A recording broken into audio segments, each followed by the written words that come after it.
Alright friends, welcome back again to another episode of Tactical Enlightenment, your YouTube channel dedicated to helping you get better at Bannerlord through the use of advanced tactics. Today again we have another one of our Freestyle series. These series are largely shot live where I'm just sort of narrating on the go, and we encounter unique and interesting battles that I think it's worthwhile showing you some interesting tactics to try in those situations.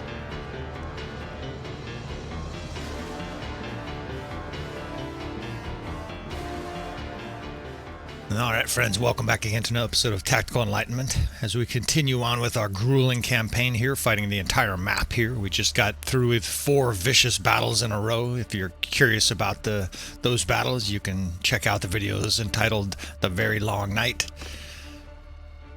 And this is amazing. There's another battalion force here. I literally just destroyed a battalion force about this size. As you can see, a lot of our heroes, a lot of our companions are injured here, but at least most of our troops are healthy. I think I can outrun this, except there's other battalion forces coming behind them that will probably help them pin us down. I'm going down to Legetta to defend, but yeah, I'm a little bit overburdened. That's why they're catching up. You know, I think we're just going to try to fight this force here. And in my campaign, any enemy that I don't fight and destroy at that given time just means is an enemy that's going to be sieging another one of our castles. So we'll run with normal player damage here, and into battle we go. We're close enough to that town that I think we might be in a town battle here. And we are. And it's a very interesting town battle. It looks like we're sort of in the village and the enemy's across this waterway with a little thin narrow bridge there. I think it makes sense here to try to cut off the enemy. I have hardly any infantry, a good amount of cav, and of course we have plenty of archers still. But I think what I'm going to try to do here is use a combination of this water and maybe ridges over here on the right. The more water, of course, between us and the enemy, the better. Now, Battania is going to have their own archers, but I might be able to position our troops so that we're over these little short ridges of the water. I could use these fields back here, but I think given how outnumbered we are, that's kind of like cooping ourselves up intentionally. And I think their archers would pound us. So I've got a crossbow division here, the 4th, and then a huge amount of archers in the 5th. I don't know how far over into the water here on the right I can go, but I'm definitely going to try to take advantage of this water. Obviously, if the enemy's trying to close on us and we have archers pounding them with arrows the whole time, it's going to make it you know, highly difficult for them to close on us, to close the gap or it.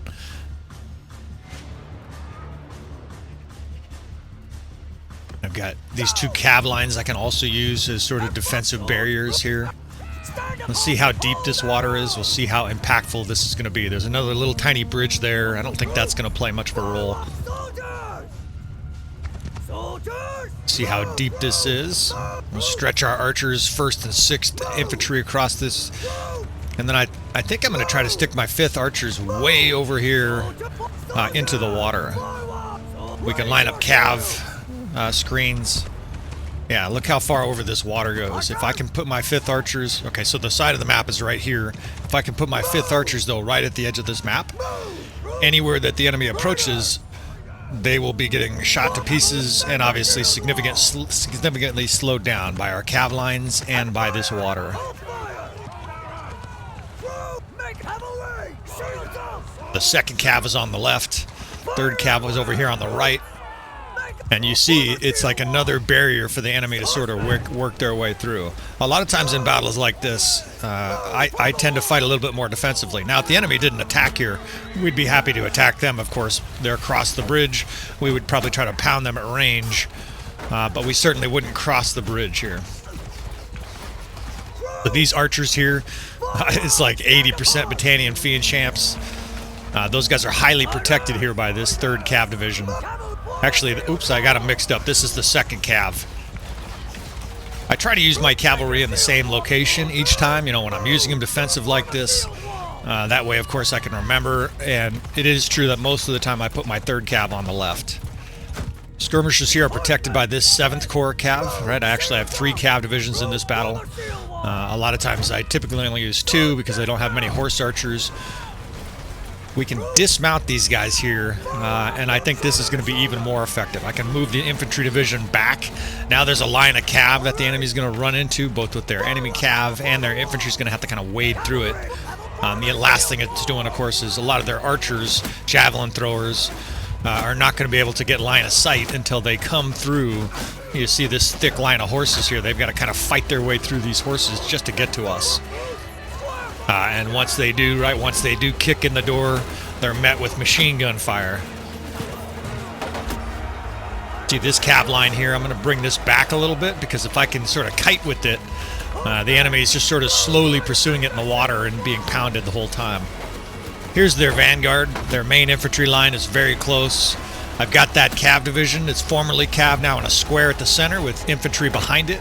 Once they reach it, we will combined attack on it. But look at the damage that's being done to it, right? So many different javelins are being thrown. Of course, all these Battanian Fiendchamps have enfilade fire on them. I'm going to try to prevent some of this Cav from getting into our archers.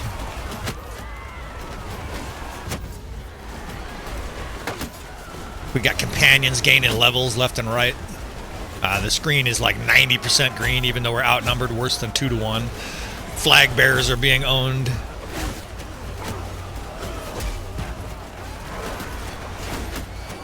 And they are attacking that square. That defensive square is working beautifully. The enemy, after they got through all that other challenges, is now totally infatuated with our square being pounded. Even their Cav moves slow. You can see how slowly their Cav is moving there.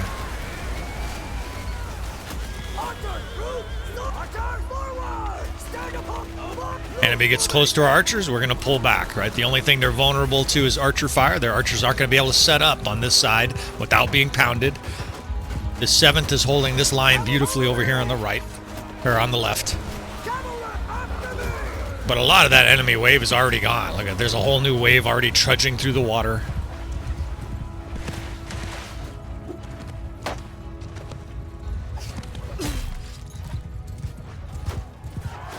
These guys are the next line of troops to be pounded. They're already down to middle tier troops though, right? Instead of Oathsworn and whatnot, you got Battanian trained warriors and whatnot.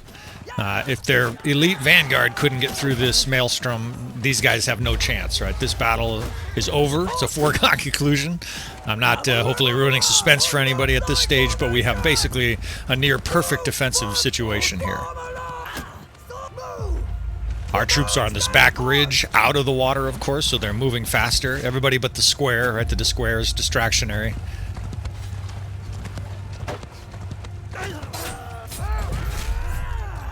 They've got a handful of weak Cav trying to fucking come in from the side here. It's not going to amount to a thing. That 300 guys there in their main vanguard now faces the same machine gun fire. This is very much like World War II at the Battle of the Somme, where they just kept sending guys straight over the ridge.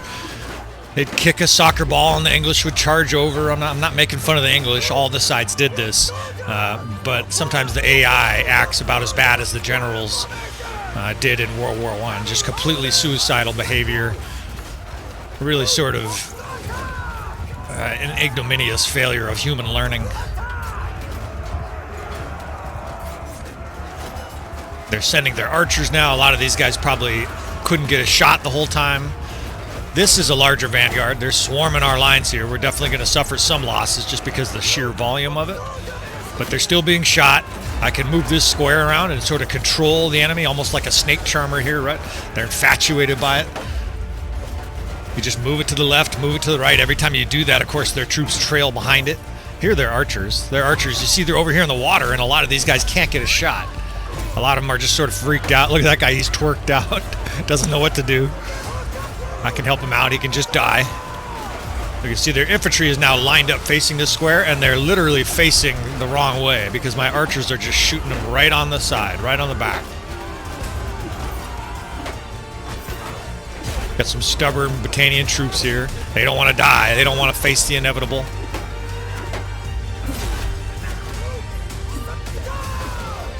Now what I'd like to do before they reform here, all those troops in the water, is I'd like to get archers up on that ridge to our far left, past that little house there. I'm going to try to get archers up there. That way we can shoot all those guys that are stuck in the water, right? They'll be basically frozen in the water, moving really slowly, and I can get archers up on this top ridge and just rake them with broadsides. We got to fight our way through a little cav line here, but this is not much cav here. It looks like they're actually reforming. That's even better, right? Because that means they're going to be moving in this water. Actually, these guys are not reforming. I think they've had enough. They're straight heading out of the side of the battle here. This is definitely a rout. You will notice a difference. Sometimes they defend themselves. That's a big key, right? If they're defending themselves, they're typically reforming. But in this case, you also notice the direction they're going. That's away. They're not going back to where reinforcements are. These guys are saying, we're fucking out of here.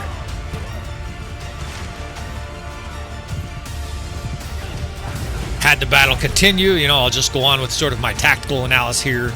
I would have had this 5th Archer Corps posted up on the side here. And basically providing both enfilade fire and, of course, just nasty arrow damage as the enemy slowly trudges in through this water. Water is definitely one of the most destructive forces in the game if you can use it to your purposes, right?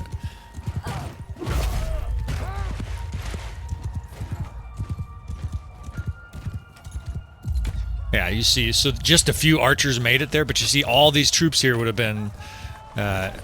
all of my archers would have eventually been up on this wall and just providing nasty fucking damage to their troops as they trudge through this water.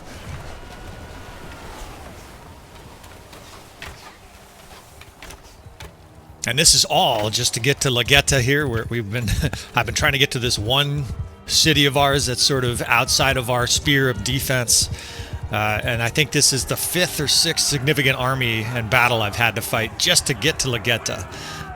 Obviously, with this kind of result, we can fight virtually endless battles, right? We had 10 guys upgrade and 6 guys die, so it's a net positive result for us. Ultimately, anytime you can get most of the enemy to flee, of course, this is optimal, right? It means you don't have to kill all their troops. You don't have to suffer losses while you're doing so. So thanks again for watching, friends. This campaign continues. This incredibly long journey down to this city of mine under siege continues. And I will see you guys next time.